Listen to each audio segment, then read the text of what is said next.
ساکت میشم، ساکت میشم، صدام خریدار نداره.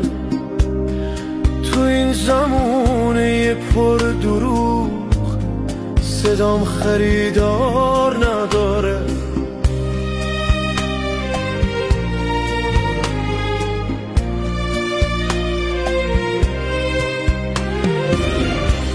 میخواستم از درد بگم، از این جهان پر فریب، هر کی به فکر خودشه، فریاد خریدار نداره، فریاد خریدار نداره.